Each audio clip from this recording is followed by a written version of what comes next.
Bismillahirrahmanirrahim. Assalamualaikum warahmatullahi wabarakatuh. Alhamdulillahi rabbil alamin. Wassalatu wassalamu ala sayyidina Muhammadin wa ala alihi wa ashabihi wa man tabi'ahum bi ihsanin ila yaumiddin. Amma ba'du, rabbi shrah li sadri wa yassir li amri wahlul 'uqdatam min lisani yafqahu qawli. Subhanaka la ilma lana illa ma 'allamtana innaka antal alimul hakim. Allahumma 'allimna ma yanfa'una wanfa'na bima 'allamtana wa zidna ilman ya rabbal alamin.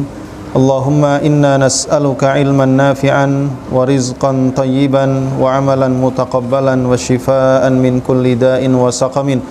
Allahumma inna na'udzubika min qalbin la yakhsha' wa min ilmin la yanfa' wa min nafsin la tashba' wa min da'watin la yustajabu laha.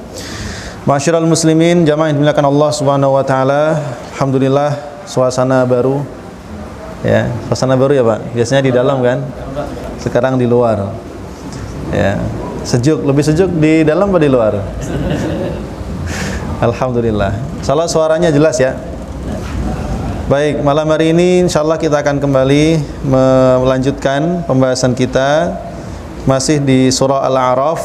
Insyaallah kita akan membahas ayat yang ke-184 sampai dengan ayat ke-186. Sebelumnya kita membahas ayat 183 dan 84, 181 ya, sampai dengan 183, bahwa Allah Subhanahu wa taala menyampaikan kepada kita akan senantiasa ada di antara umat ini, yaitu sekelompok orang yang senantiasa berpegang teguh dengan kebenaran dan memberikan atau menyampaikan kebenaran itu kepada umat manusia yang lain, serta dengan kebenaran itu pula mereka akan memutuskan segala sesuatu berdasarkan petunjuk dari Allah Subhanahu wa taala. Adapun orang-orang yang mendustakan, walladzina kadzdzabu biayatina, orang-orang yang mendustakan ayat-ayat kami, kata Allah, sanastadrijuhum, kami akan menimpakan istidraj kepada mereka, min haitsu la ya'lamun, dari arah yang tidak mereka sangka, yaitu Allah akan bukakan baginya pintu-pintu dunia sehingga dia merasa dunia yang datang kepadanya itu mereka anggap sebagai sebuah karunia, namun sebenarnya Allah Subhanahu wa taala membiarkan mereka sesaat untuk lebih banyak memperbuat dosa, sehingga Allah kelak akan memberikan dan menimpakan hukuman yang paling berat dan melipat gandakannya atas mereka semuanya. Wa umli lahum inna kaidi matin, Allah sengaja memperlambat atau menangguhkan pemberian hukuman kepada mereka, tapi jangan sampai kemudian manusia itu merasa aman dari hukuman Allah. Fa inna kaidi matin, sungguh tipu daya Allah itu amat sangat dahsyat, amat sangat kuat. Ma'asyiral muslimin, jamaah rahimakumullah, tentu hal ini menjadikan kita sebagai seorang hamba yang alhamdulillah Allah karuniakan keimanan, meskipun kita berada dalam posisi yang katakan sudah ada dalam posisi cukup aman. Aman karena keimanan. Kalaulah bukan karena keimanan, tentu kita tidak aman, Pak. Ya. Tinggal kita pastikan keimanan ini semakin menguat, keimanan ini semakin kokoh, yaitu dengan dibuktikan berupa mengamalkan keimanan tersebut. Karena tidak ada iman kecuali harus ditunjukkan, dibuktikan dengan amal yang baik, amal yang soleh. Bagaimana Allah Subhanahu wa taala dalam Al-Quran selalu menyandingkan antara kata iman dengan amal soleh. Maka kalau orang hanya mencukupkan diri, yang penting saya beriman, ya, lalu dia merasa hanya dengan iman itu kelak dia bisa masuk surga Allah Subhanahu wa taala, ya, maka dikhawatirkan dia masuk dalam pemahaman Murji'ah. Apa itu Murji'ah? Merasa asal iman pokoknya masuk surga. Ya. Orang-orang yang berpaham Murji'ah, mereka menganggap ketaatan tidak menambah iman dan kemaksiatan tidak mengurangi iman. Ini namanya Murji'ah. Terlalu pede, Pak. Dari kalimat roja, artinya harapan. Terlalu pede, yang penting iman masuk surga. Padahal kita Ahlussunnah wal Jamaah, para ulama kita memberikan penekanan bahwa iman itu, hakikat keimanan yang sempurna itu mencakup 3 dimensi. Yang pertama ikrar dengan lisan, yang kedua keyakinan dalam hati, yang ketiga pembuktian dengan amal soleh yang dilakukan oleh anggota badan. Alhamdulillah, termasuk kehadiran kita di masjid ini melaksanakan sholat berjamaah adalah bagian cara kita membuktikan kepada Allah bahwa kita benar-benar beriman. Buktinya kita datang memenuhi panggilan Allah ke masjid melaksanakan sholat maghrib berjamaah. Nah, ma'asyiral muslimin jamaah rahimakumullah, Ahlussunnah juga meyakini al-imanu yazidu wa yanqus. Iman itu senantiasa bisa bertambah dan bisa berkurang. Yazidu bitta'ah. Iman itu bertambah dengan ketaatan. Semakin kita taat kepada Allah, makin banyak amal kebaikan yang kita perbuat, iman kita semakin bertambah, semakin berkualitas. Tapi sebaliknya, makin sedikit amal ketaatan kita, ya, berarti iman kita mandek. Apalagi kalau kemudian ditambah dengan melakukan kemaksiatan. Kemaksiatan ini mengurangi iman kita. Ya. Karenanya ma'asyiral muslimin jamaah rahimakumullah, Rasulullah sallallahu alaihi wasallam selalu memotivasi kita untuk terus beramal dan jangan sampai jadi umat Islam itu umat yang nganggur. Ya. Tidak boleh menjadi umat yang nganggur. Nganggur tidak beramal. Artinya apa? Dalam satu hari berlalu waktunya, berkurang umurnya, tetapi dia tidak menambah kebaikan untuk akhiratnya. Ini manusia yang rugi, Pak. Karena berkurang satu hari modal hidupnya, tapi dia tidak menambah kebaikan untuk akhiratnya. Maka seorang muslim harus terus bergerak. Ya, kalau dia tidak dalam kondisi sholat, tidak pula dalam kondisi puasa, karena memang tidak waktunya misalkan, maka minimal jangan pernah berhenti lisan kita, hati kita dari berzikir, mengingat dan menyebut Allah Subhanahu wa ta'ala dengan kalimat-kalimat zikir yang begitu banyak. Karena yang menarik, salah satu hadis di mana ada seorang sahabat bertanya kepada Rasul, berkata, ya Rasulullah, inna syara'i'al islami katsirah. Syariat Islam ini banyak. Sementara umur semakin tua, fisik semakin lemah, tidak mungkin melakukan semuanya. Ya. Maka berikanlah aku satu amalan yang aku jadikan pegangan sampai aku meninggal dunia. Maka Rasulullah SAW kemudian bersabda, la yazalu lisanuka rotban bidzikrillah. Jadikan lisanmu selalu basah dengan zikir kepada Allah Subhanahu wa ta'ala. Jadi umat Islam tidak boleh jadi umat yang nganggur. Ya. Kalau tidak dalam kondisi beribadah, tidak bekerja, maka zikir jangan sampai berhenti. Ma'asyiral muslimin jamaah rahimakumullah, ayat 184 Allah Subhanahu wa ta'ala berfirman, a'udzubillahi minasyaitonir rajim. Awalam yatafakkaru ma bi sahibihim min jinnah in huwa illa nadhirum mubin. Awalam yatafakkaru, apakah mereka tidak berfikir? Ma bi sahibihim, tidaklah sahabat mereka itu, yaitu Muhammad sallallahu alaihi wasallam, tidak ada pada diri Muhammad min jinnatin, penyakit gila. In huwa illa nadhirum mubin. In, tidaklah huwa Muhammad illa melainkan nadhirun, pemberi peringatan, mubinun, yang nyata. Jadi di ayat 184 ini, setelah Allah Subhanahu wa ta'ala di ayat sebelumnya mengancam kepada orang-orang yang mendustakan ayat-ayat Allah, tentu di zaman itu yang dimaksud adalah musyrikin Quraisy. Ya. Allah mengancam mereka dengan istidraj. Maka di sini Allah mengajak mereka untuk berfikir dan mempergunakan akal sehat mereka. Artinya kalau ayat-ayat Al-Quran itu tidak lagi bisa menggugah perasaan mereka untuk menerima kebenaran, ayo coba gunakan akal pikiran yang sehat. Gunakan logika manusia yang waras. Awalam yatafakkaru, apakah mereka itu tidak berfikir? Apa yang diminta Allah untuk berpikir? Pikirkan tentang Muhammad yang selama ini mereka tuduh dengan seseorang yang mengidap penyakit gila. Ya, orang-orang musyrik, begitu Nabi Muhammad ini menyampaikan bahwa beliau utusan Allah, mendapatkan wahyu dari langit, menyampaikan kebenaran, mengajak manusia meninggalkan kemusyrikan, membatalkan semua berhala-berhala yang disembah untuk hanya menyembah kepada Allah saja atau bertauhid. Mereka menuduh Nabi Muhammad dengan sebutan orang yang majnun. Ya, majnun, orang yang gila. Penyakit gila bahasa Arabnya jinnatun. Ya, sebagaimana jin itu juga bahasa Arabnya al-jin, janin, nggak kelihatan. Ya, penyakit gila. Mereka juga menuduh dengan kalimat-kalimat yang lain, menuduh Nabi Muhammad sebagai sahir, seorang penyihir. Disebut sebagai syair, penyair. Disebut sebagai kahin, dukun.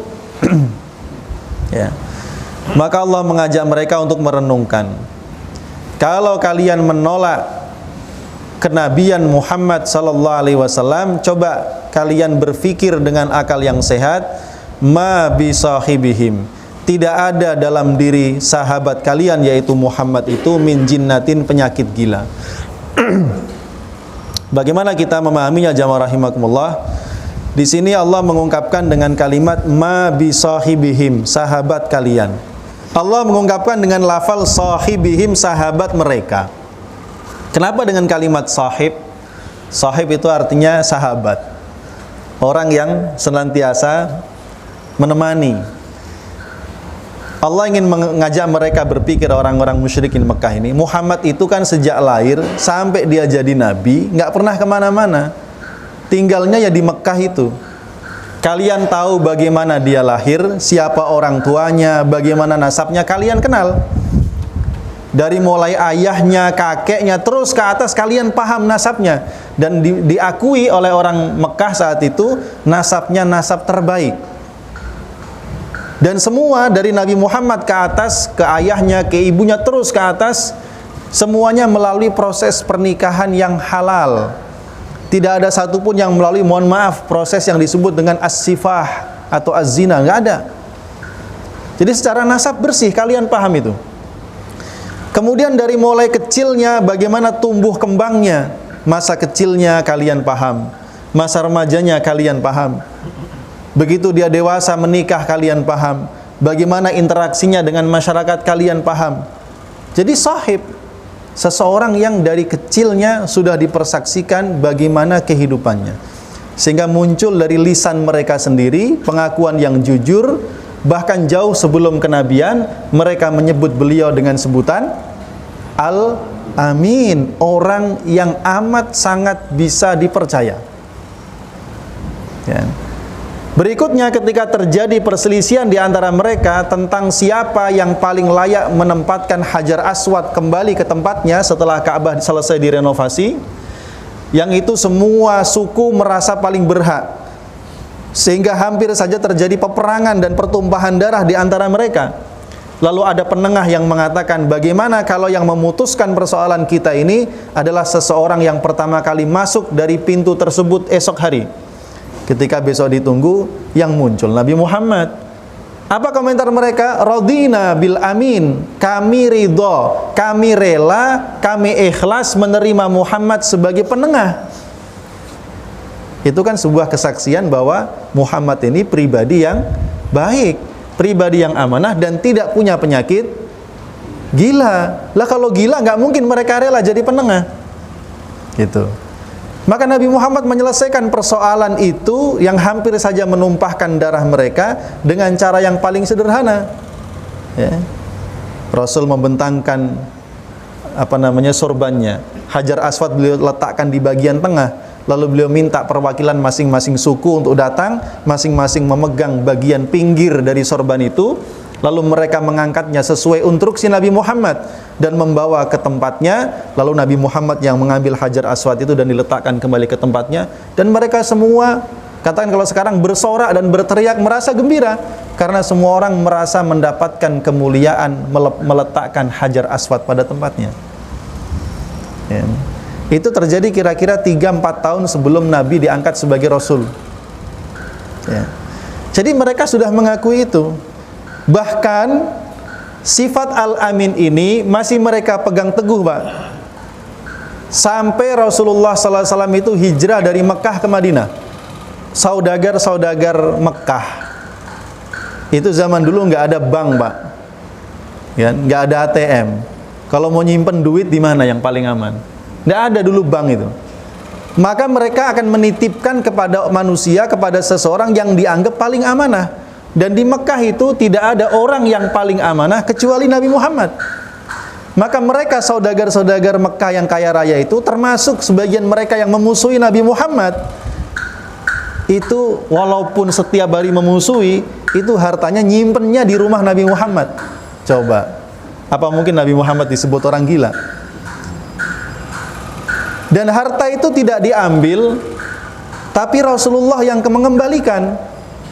Di mana sebelum malam beliau hijrah, beliau berpesan kepada Ali bin Abi Thalib, pesannya satu, agar engkau tidur di atas tempat tidur ini, gunakan selimut yang biasa aku lakukan. Insya Allah kamu aman di atas perlindungan Allah. Yang kedua, harta-harta di rumah ini milik si fulan, ini milik si fulan, ini milik si fulan, besok tolong kembalikan kepada pemiliknya. Coba, apakah mungkin Nabi Muhammad punya penyakit gila? Nah, berarti yang gila yang nuduh apa yang dituduh? Nah, begitu. Jadi kalau mereka mau menggunakan akal sehat mereka, logika manusia yang waras, ya, mereka tidak akan mengucapkan kalimat demikian. Ini menunjukkan bahwa tuduhan gila, tuduhan penyihir, tuduhan penyair itu semata-mata untuk menutupi, ya, sebagai alibi, ya, karena mereka tidak mau beriman kepada Rasulullah sallallahu alaihi wasallam. Ma bisahibihim min jinnah. Ya. Dari semua peristiwa itu kita melihat berarti Rasulullah akalnya tidak ada yang kacau. Perkataannya runut, apalagi semenjak beliau berdakwah, kalimatnya selalu indah. Ya. Karena Quran mengatakan waman ahsanu qaulan mimman da'a ilallahi wa amila salihah. Tidak ada seseorang yang perkataannya paling bagus kecuali orang yang berdakwah di jalan Allah. Ya. Para pendakwah, para dai, para ustadz, para kiai, para ulama yang mukhlis, yang memahami dakwah ini dengan hikmah dan mau'idhah al-hasanah, mereka pasti menyampaikan dakwah dengan perkataan-perkataan yang menyejukkan. Ya. Apalagi Rasulullah sallallahu alaihi wasallam. Dan kondisinya sama sekali tidak menunjukkan bahwa beliau ini orang yang gila. Ya, karena itu kisah yang tidak bosan-bosannya kita ulang tentang asbabun nuzul dari surah Al-Muddathir, di mana ketika itu menjelang musim haji, orang-orang musyrik ini khawatir kalau dari manusia dari seluruh penjuru Arab. Jadi kalau musim haji, Pak, dari seluruh penjuru Arab, dari Yaman, dari Madinah, dari Taif, semua datang ke Mekah melaksanakan haji. Mereka khawatir ketika musim haji Muhammad ini akan berdakwah dan mereka akan menerima. Ya.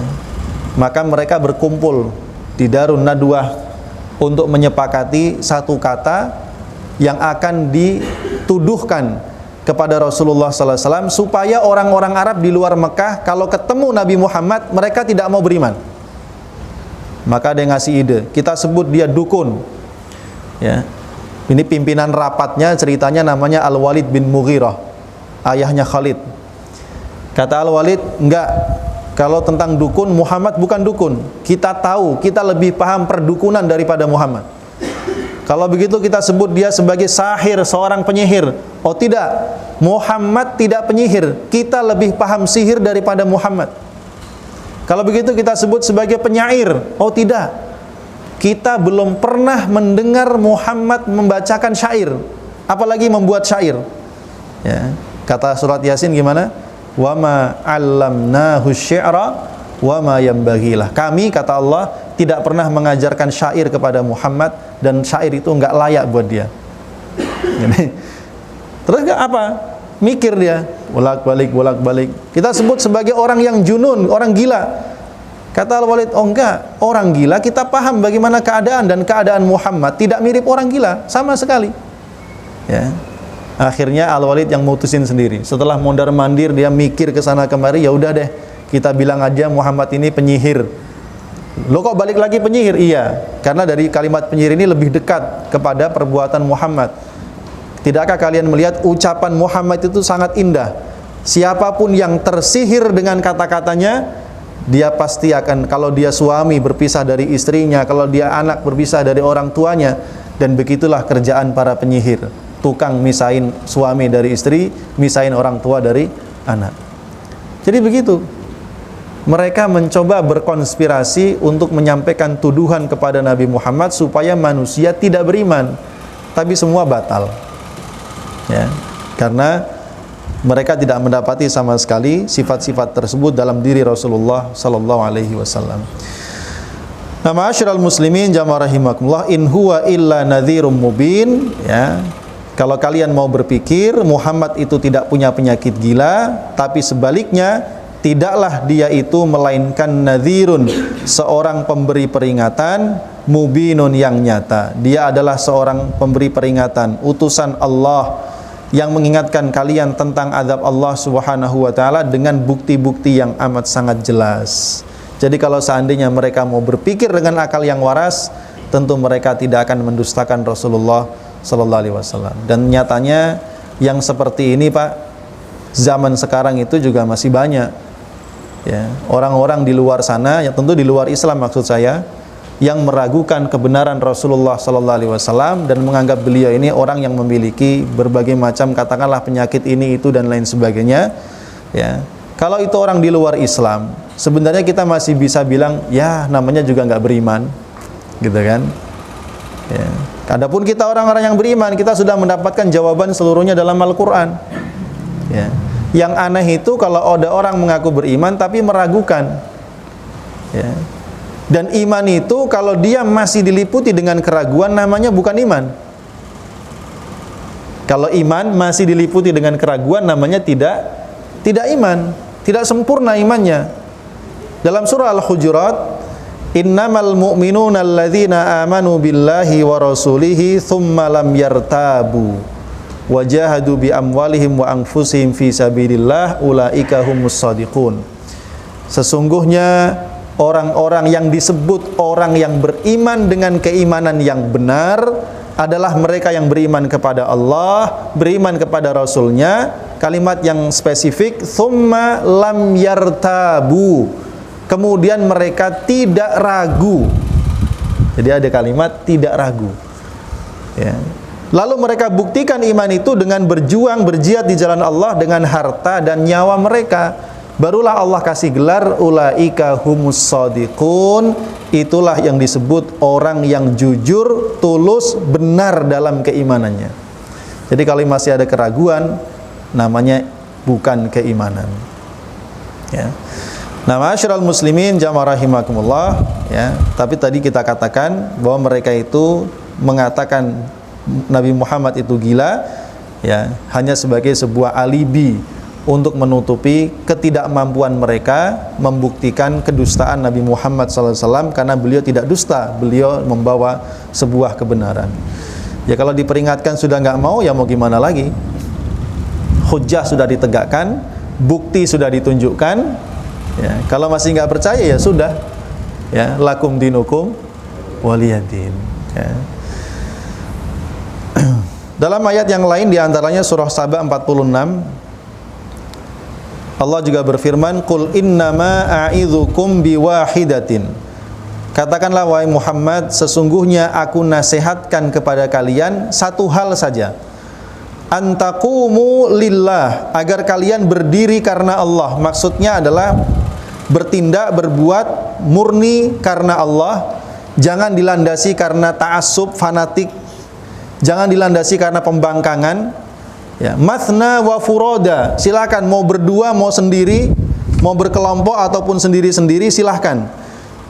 Summa tatafakkaru, kemudian berfikirlah kalian. Ini tantangan Allah kepada orang musyrik, ya. Silakan kalian teliti, maksudnya begitu, lakukan atas dasar nalar ilmiah. Jangan dilandasi karena kesombongan, dilandasi karena fanatik terhadap suku, terhadap kelompok, terhadap kabilah, ya. Kemudian silakan mau berkelompok, mau sendiri-sendiri, tsumma tatafakaru, kemudian berpikirlah. ma bisahibikum min jinnah. Tidak ada dalam diri sahabat kalian yaitu Muhammad itu sedikit pun penyakit gila, enggak ada. In huwa illa nadhirul lakum. Tidak lain Muhammad itu adalah pemberi peringatan bagi kalian baina yaday adzabin syadid, karena di hadapan kalian terdapat ancaman azab yang sangat pedih. Kalau kalian mau berpikir dengan jernih tanpa diembel-embeli dengan fanatisme kesukuan dan kabilah, kalian pasti akan menemukan kebenaran yang sangat jelas bahwa Muhammad itu adalah utusan Allah Subhanahu wa taala. Ya. Makanya kalau orang sudah ditutupi hatinya dengan kesombongan, mau dikasih bukti sebanyak apapun ya tetap aja begitu.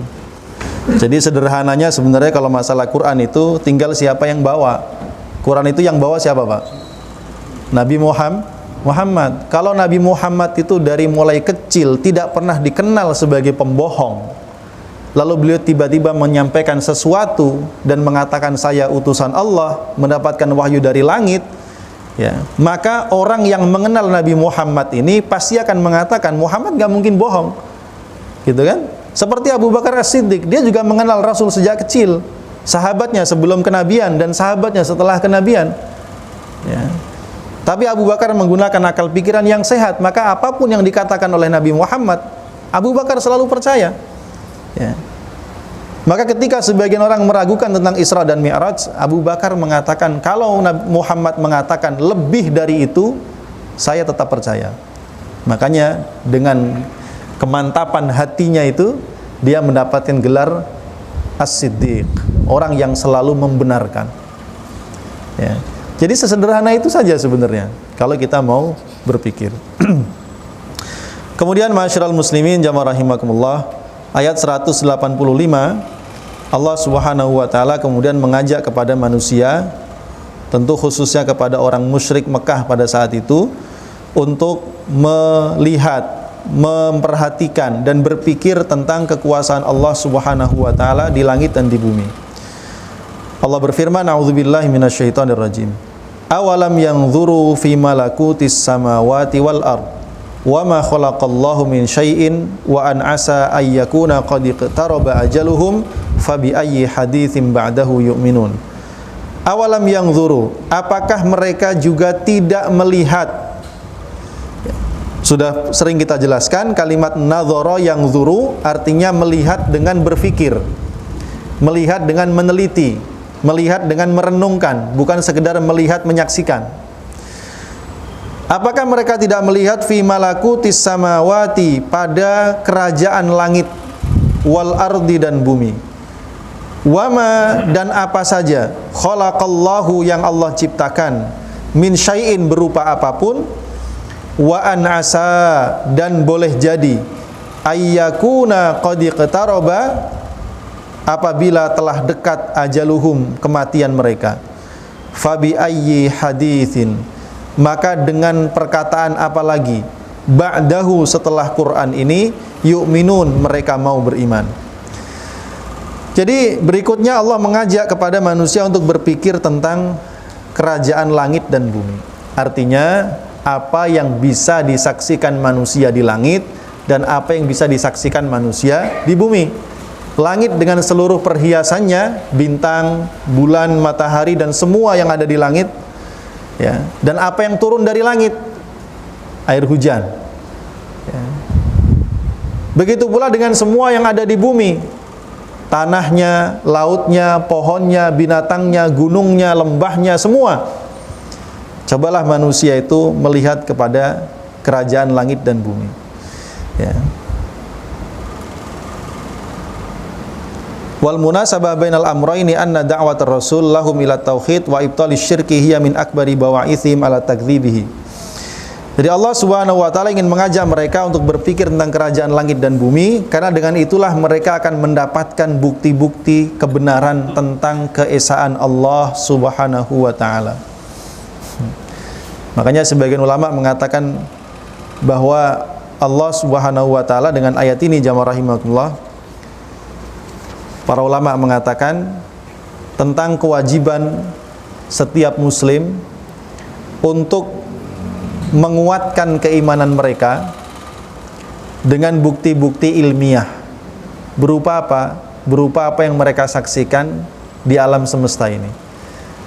Artinya orang beragama itu tidak boleh hanya sekedar ikut-ikutan alias taklid buta, Pak. Jadi kalau ditanya kenapa Anda beriman, ya saya ngikutin orang tua saya beriman. Ini berarti bukan jawaban seorang muslim yang benar-benar yakin. Dia berarti imannya itu ikut-ikutan. Tapi hendaknya dia menguatkan keyakinan itu dengan pengetahuan, ya.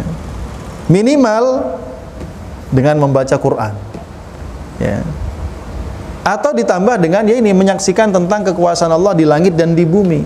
Setiap apa yang kita lihat, kalau kita mau berpikir, semuanya ujungnya akan mengatakan kepada kita semua ini adalah ciptaan Allah. Sekaligus juga akan menguatkan keyakinan kita bahwa tidak ada Tuhan selain Allah. Pasti Tuhan itu cuma satu, nggak mungkin lebih dari satu, gitu. Akan selalu begitu, ya. Mengapa demikian?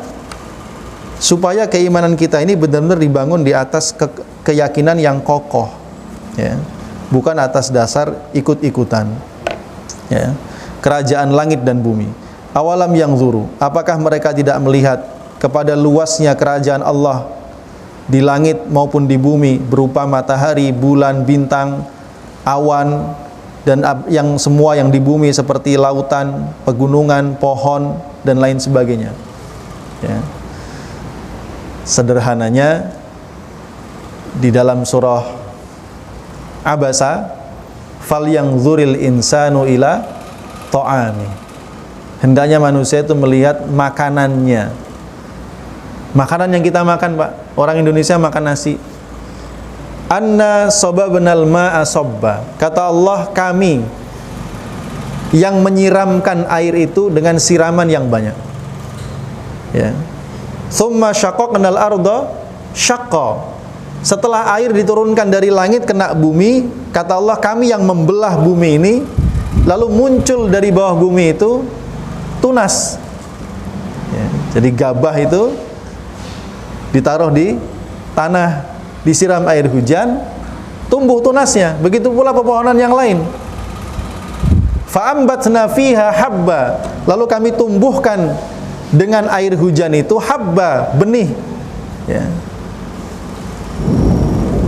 Wa inaba wa qadba, dan semuanya buah-buahan, ada anggur, sampai nanti ada rerumputan dan lain sebagainya, ya. Bahkan rumput sekalipun Allah sebut dalam Quran. Kenapa? Ya karena rumput itu makanannya binatang ternak, Pak.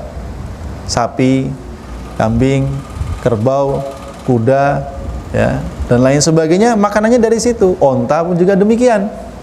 Jadi kalau nggak ada rumput, binatang nggak makan. Manusia tidak mendapatkan kecukupan dari protein hewani, kan begitu. Jadi semuanya itu Allah hadirkan kepada kita, ya.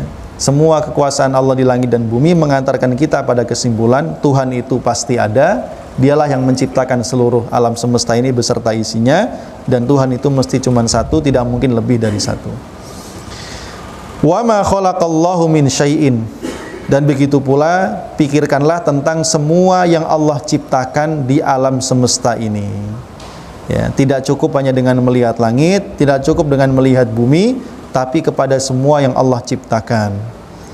Hal ini atau ayat ini, potongan ini menunjukkan peringatan kepada kita bahwa bukti-bukti tentang tauhid tidak hanya terbatas pada langit dan bumi saja, tetapi bahkan dalam setiap dzarrah, ya, setiap sel, ya, setiap biji atom dalam tubuh manusia atau di alam semesta ini, dari apapun itu, adalah merupakan bukti yang menguatkan tentang keesaan Allah Subhanahu wa ta'ala.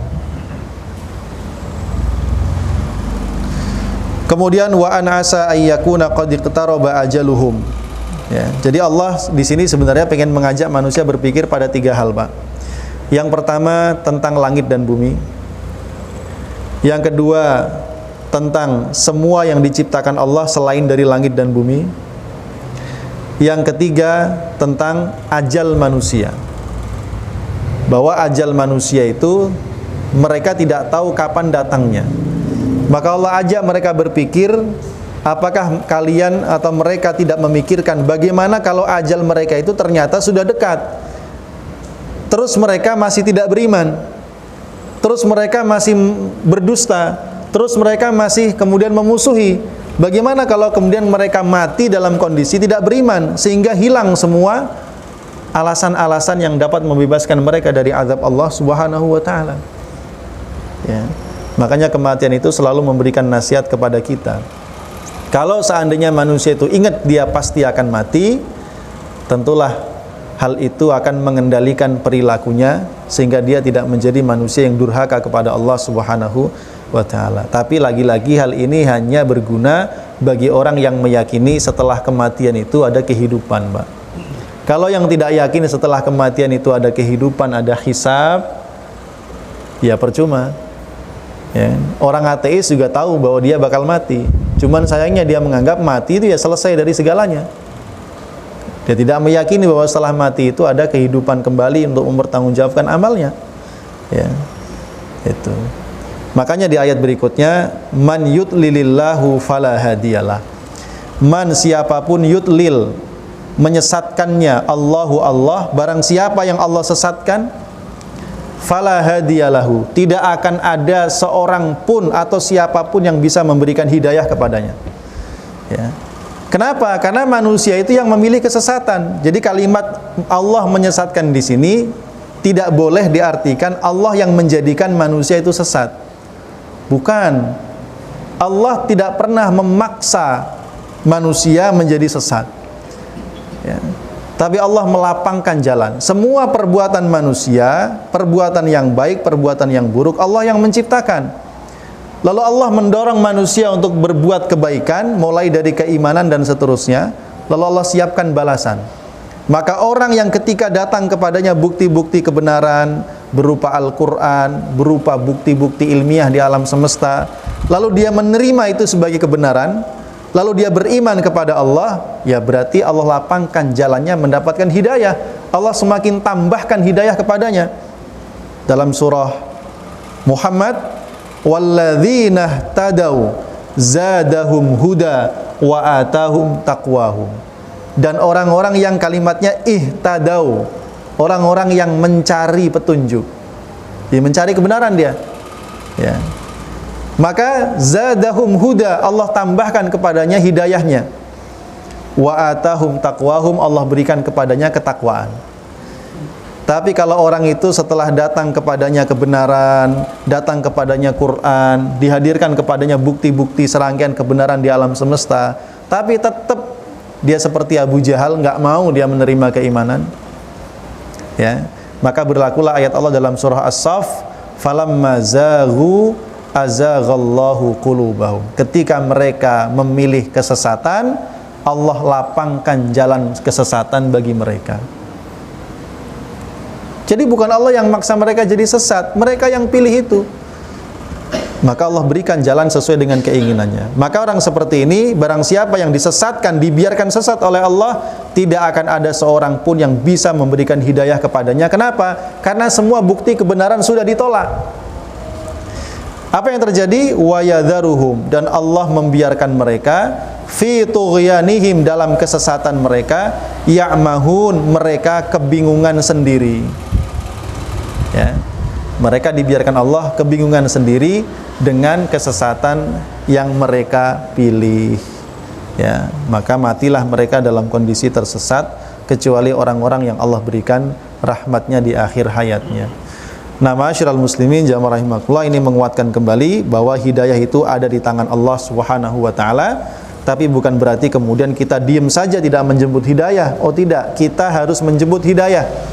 Karena itu kita thalabul ilmi, kita mengaji, kita baca Quran, kita belajar, kita bertanya, ya. Dan tadi Allah sampaikan kepada kita, hendaknya setiap muslim ini, ya, dalam setiap apa yang dia lihat di langit dan di bumi, dan semua yang apa yang dia saksikan, itu bisa menjadi pelajaran baginya untuk menguatkan keimanannya.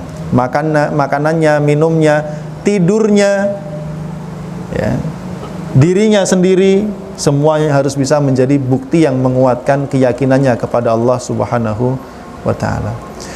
Wallahu a'lam bishawab, demikian barangkali yang bisa disampaikan. pada kesempatan malam hari ini. Kurang lebihnya mohon dimaafkan. Subhanakallahumma wa bihamdika asyhadu an la ilaha illa anta astaghfiruka wa atubu ilaik.